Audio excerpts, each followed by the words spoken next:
All right, this afternoon we are joined by Mr. Michael Johnson, candidate for Senate District 16 up in Lancaster and York Counties. Mr. Johnson, thanks for joining us today. Thank you for having me, Patrick. I appreciate it. Absolutely. So to start off, we want to make sure our members get a chance to know a little bit about you. So if you could, tell us a little bit about your personal and professional backgrounds and how those have shaped your views on the importance of education in our state.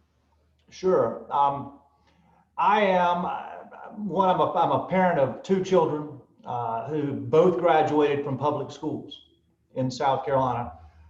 I am a grandson of mill workers. And I think that's important to know. Neither of my grandparents went to college.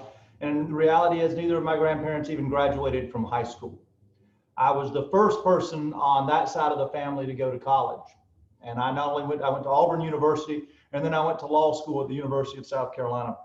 Met my wife, Amy, at Auburn. She is a 22-year public school teacher, teaches first grade at Pleasant Knoll Elementary in the Fort Mill School District, and just moved there this year. She spent all the other years at Gold Hill Elementary. And so for me, education is extremely important. I can see a direct result of what happens, in two generations. I'm not demeaning mill workers, but you can see the difference that an education can make in someone's life and in their family, and how that can just transform everything. And so I believe in public education. I'm a strong advocate for it. Served 2 terms. I ended up leaving during the last year on the Fort Mill School Board. And then I've spent the last 8 years on the county council, York County Council, where I serve as chair. Well, so you obviously have background in working with teachers through those experiences and being married to one. I answer to a teacher, trust me, during the latest debates of the education bill, I would come home and my wife would ask me questions like I had somehow voted that day in the Senate on those bills. So I've heard them all. Well, with a 22-year veteran at home, you know the importance of teachers and what teachers do for students. But unfortunately, we don't have as many teachers reaching that point in the career that your wife has attained in South Carolina as we would like, because we have too many early career teachers leaving, over 6,000 teachers at the end of the 2018-19 school year, resulting in hundreds of vacancies to start the prior school year. So in your view, if elected to the General Assembly, what steps do you think our state needs to take to better recruit and retain exceptional teachers? It's really, I think you got to start trying to identify why are teachers leaving. Are teachers leaving the profession because we're not paying them enough? Well, yes and no. My wife will tell you she didn't become a teacher so that she would ever get rich. She loved teaching, and that's why she stayed with it all these years. That being said, no teacher should end up having to wait tables on the weekends just to pay their rent bill. I mean, they're professionals. If we entrust you enough to teach our children, then we should we should pay you. And quite honestly, we need to get teachers up to the Southeastern average, if not higher. Then we also have to tackle, kind of an issue up in my area, District 16, is the high cost of living, quite honestly. If you're a teacher and you're making, let's say you're making in the mid 40s, it is extremely difficult to buy a house in my area. The average new home in the Fort Mill TKK area last year was about $424,000. That's brand new construction homes. In the Indian Land area, it was a little less, but not a lot. So one, we've priced out a lot of people, but we really priced out teachers, firefighters, emergency responders, those type of people. And so I think at a certain level, we have to start talking about, hey, what can we do to help you to find affordable housing for you, but to make housing affordable for you? I mean, we can't ask a teacher to drive 30, 45 minutes to show up just to work every day. A lot of people are doing that in and out of Charlotte, but a lot of people complain about those commutes too. I think we've really got to get serious about that. What's happening inside your school? Is it a lack of local decision making, a good decision making? Are we basically looking at teachers and asking them to read this book, and on Monday, every first grade teacher or every second grade teacher, you'll all be teaching this math lesson today. And we're not teaching the best math lesson. We're just teaching whatever the latest fad that has happened to hit is, as opposed to saying, hey, what are we really doing to make our students go from point A to point B and then eventually all the way to point Z? How are we advancing them? How are we challenging them? Are we giving teachers the support they need? I can tell you, when a teacher is not supported by a principal and by a district office, it shows. And I think it's a multi-front approach. We have a morale issue in teaching, and we have teachers who have who've come into the profession, and I don't think they were 100% equipped and are given the tools that they're going to need. We have to get serious about it, because I think it is just what you said. It's a problem. If we lose many more teachers, I like to say it's easy to get a teacher to come to Fort Mill. It's easy to get a teacher to come to Lancaster.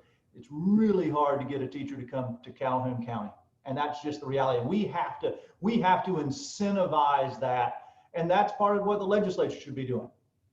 That's a great segue actually to my next question when you mentioned Calhoun County, because they have the opposite of the housing problem that you were talking about, because a lot of our rural areas, they don't even have housing for teachers. And so you have people commuting 30, 45 minutes in to work because there's nowhere for them to live in our rural areas. But the General Assembly has an obligation to public schools statewide and to ensure educational equity statewide. And that's something our state has wrestled with for decades. So as a member of the General Assembly, what are those steps? What are those incentives, those programs that need to be put in place to ensure that no matter where a child lives in South Carolina, they have access to an excellent, high quality education?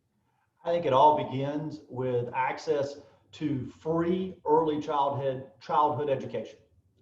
The reality is this: when I served on the Fort Mill School Board, we were always very proud of our high test scores. Our high test scores were a reflection of our demographics, though. We had high income individuals who were reading to their children. Children walked into kindergarten and they not only did they know their ABCs, they could literally read a book to you in kindergarten. And so there was the support at home was so much greater. Well, when you look around our state, we have a lot of single parent families. And those parents are struggling, trying to make ends meet. So what we have to do is we need to identify the areas and the school districts and the children in our state that need help. And we need to get to them earlier. When it's not enough to say, oh yeah, we're going to have full day kindergarten. We need to have before that. And we need to make sure that every child walks into kindergarten with the ability and that they're ready. They're ready to learn. There's so many other socioeconomic issues. Child's hungry when they show up to school. That's not a child that's probably going to learn very well. If they have a terrible home life, that is not a child that's probably going to do well that day. We have lots of things that we have to address, but I think the first major step to getting to where the Supreme Court wants us is making sure that we have access to early childhood intervention programs for every student in South Carolina. So that issue of universal pre-K education was one of the multitude of issues that were being debated in the education reform bill that you mentioned earlier that your wife had feedback on. And while that bill passed the Senate this year, it didn't pass the House, so it's likely to be on the agenda for the General Assembly again next year. So as a member of the General Assembly, obviously pre-K is at the top of your list of priorities for educational reform. But what other topics do you see as top priorities for reform of our education system in the coming session? I think a lot of it's got to be workforce preparation. We need to get very serious. I think, in my opinion, in the 80s, we kind of sold ourselves on this belief that every child needs to go to college. Well, the reality really is every child doesn't need to go to college. There are really high-paying, good jobs that exist now for children who don't go to college, who go to technical college, who have actual work skills. I think we need to better align our high school curriculum for those students with our tech schools. Why isn't a child graduating as a senior in high school, graduating, and they also have a certificate in welding or a certificate in HVAC? That can be a joint program. It's one of the things they do at York Comprehensive High School in York County is they have a program where you go over to York Tech and you learn, and when you graduate York Tech, you've also got this certificate. And then more importantly, they've teamed up with employers, and that employer, they have, I think it's 7 employers who guarantee every child who completes the program a job interview, and they place almost all of them. That is the type of, let's get you from the educational setting into the workforce that we've got to get serious about as a state. If we're going to be successful, if we're going to, and I often joke that I tell my kids this all the time, I want you to graduate school and become a taxpayer. I mean, because literally that's the whole point. I need you to pay taxes so I can quit paying taxes one day and retire. We want kids, we want you to be employed. And the best way to do that, give you a sound education. But I think a workforce development program has got to be one of the number one things we've got to get through the legislature. We've got to get that out of that education bill and push that piece through. I think if we do that, we're going to start. And I'm going to back up for 1 second. I think it's very important we quit judging success in 4-year terms. I may run for re-election in 4 years, but success in education is a 12-year process. We can't write off the kids who are in the system, but we have to start saying, we initiate these programs, let's give it time. Let's push you through, K all the way through graduation. So we need that 13, 12, 13, 14, maybe 15 years, if depending on what you had, that pre-K level, to make sure that you were able to go find a job.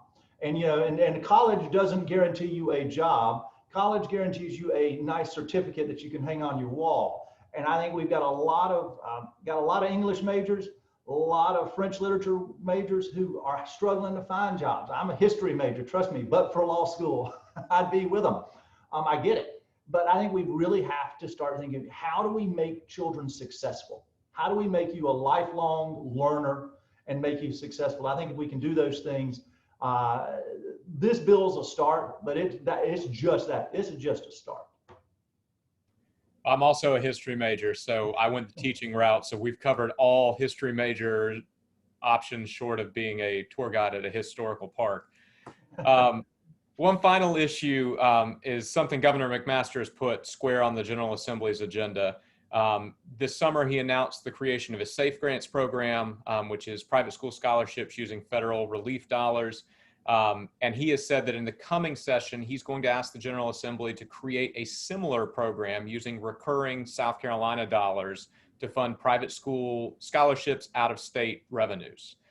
So as a member of the General Assembly, if that request comes to you from the governor's office in the state of the state, what is your position on that topic? Vouchers, and this is a voucher program, let's be honest. The problem with vouchers has always been that there is no reoccurring revenue. And while it's nice to say, well, I'm going to take a child who lives in Williamsburg County and I'm going to give them the ability to go to a private school, well, there is no private school in Williamsburg County. That's hence the problem with vouchers. I mean, ultimately. So what the governor is trying to do is he's trying to say, hey, I'm going to create reoccurring revenue. And if I do that, well, that's why there aren't, that maybe these schools will all of a sudden magically appear and start and move to Williamsburg. And that might literally happen. My problem was we had $32 million. $32 million should have been put into broadband or into technology to make sure that the thousands and thousands of students in South Carolina who don't have access to technology in their homes had it. It's great that we can give you an iPad, but if you don't have Wi-Fi in your house, that iPad isn't going to help you communicate with your teacher, especially right now during COVID. My wife's teaching virtual first grade, 30 kids on a virtual screen. I have to be honest, that's insane. $32 million could have been spent a whole lot better than to help 5,000 families. We might have helped 50, 60, 75,000 families. I'm never going to say to you, I'm never going to vote for a voucher type program. If someone could show me that there was a long-term funding source that didn't take $1, not $1 from public education, and that there were actually schools that could benefit from this, and poor children, not the best districts. This shouldn't be a prop up Greenville, Charleston, Fort Mill, all the best school districts and somehow allow their kids to all go to private schools. That's not what we're doing here. If we can target very specific, maybe run a pilot program, maybe it works. I have to be honest, I've been extremely unimpressed with charter schools. I'm not impressed with that whole idea. I don't think I'm gonna be very impressed with the whole idea of giving money into private schools either through vouchers.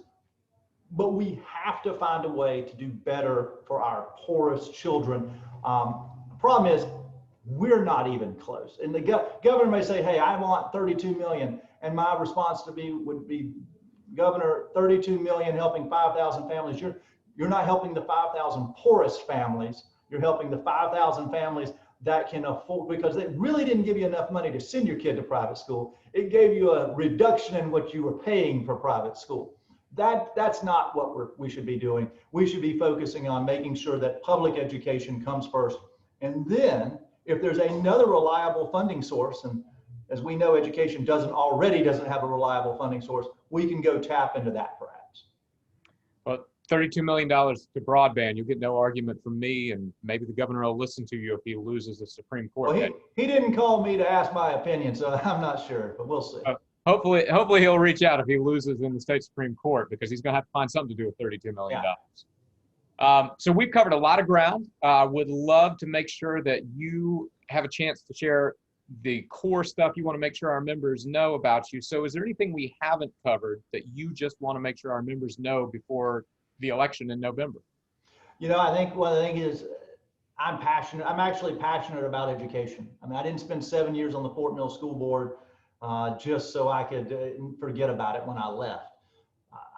I literally, my time on the county council, one of the things I did is up here, the Fort Mill School District is about $650 million in debt. That debt is due to growth. We're growing so fast, passing bond referendums, and this debt is beginning to accumulate. It's now about 70% of your tax bill if you live inside the Fort Mill School District. It's a huge number. So 2 years ago, I sat down with the school district. They came to me, they said, hey, we have an idea. We want to increase our impact fee.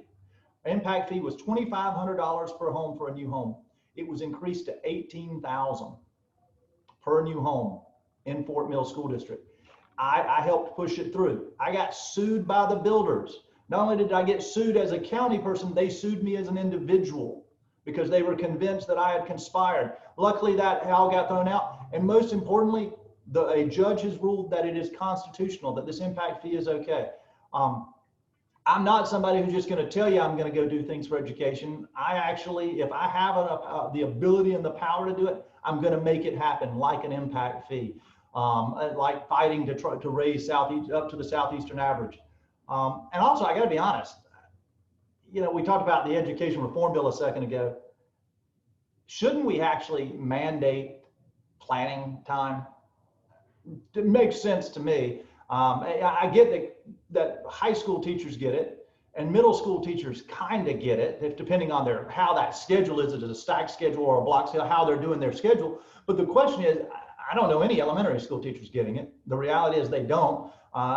Instead, my wife shows up really early and she stays really late. And I can go up and down her hallway and teachers are doing the same thing.